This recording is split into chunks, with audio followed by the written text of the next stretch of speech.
جماعت اسلامی ضلع جہلم کی جانب سے دینا سے منگلا تک ریلی نکالی گئی۔ شہریوں نے ریلی میں شرکت کر کے کشمیریوں کے ساتھ اظہار یکجہتی کیا۔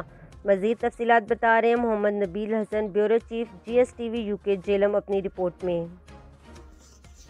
جی بالکل، ملک کے دیگر شہروں کی طرح ضلع جہلم کی چاروں تحصیلوں میں بھی کشمیریوں کے ساتھ اظہار یکجہتی کے سلسلہ میں ریلیاں نکالی گئیں۔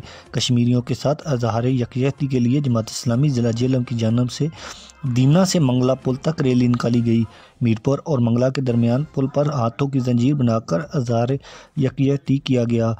ریلی کی قیادت ڈاکٹر قاسم محمود چودھری، امیر جماعت اسلامی ضلع جہلم، اور سفیر حمزہ طاہر، صدر GIU ضلع جہلم نے کی۔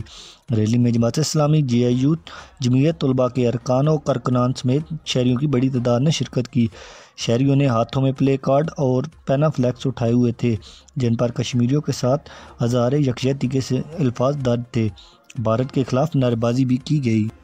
ریلی میں قیم ضلع مظہر الاسلام، صدر شہر حبیب سعید بلوچ، ڈپٹی جنرل صوبہ شمالی پنجاب فیاض بٹ، امیر جہلم شہر عبدالخالق حبیب رضا بٹ، امیر دینا شہر اور شہزاد سعید میڈیا کوآرڈینیٹر جماعت اسلامی ضلع جہلم نے بھی شرکت کی۔ ڈاکٹر قاسم محمود اور سفیر حمزہ طاہر نے میڈیا سے گفتگو کرتے ہوئے کہا کہ کشمیریوں کے ساتھ پاکستانی عوام شانہ بشانہ کھڑی ہے۔ اقوام متحدہ کی قراردادوں کے مطابق مسئلہ کشمیر حل ہونا چاہیے۔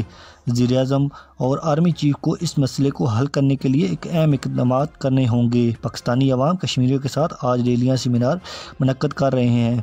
بھارت کی جانب سے کشمیریوں پر بہت ظلم کیے جا رہے ہیں، بہت افسوس ہوتا ہے۔ 500 سے زائد دن ہو گئے کشمیریوں کو اپنے ہی گھروں میں نظر بند کر کے پابندیاں لگائی گئی ہوئی ہیں۔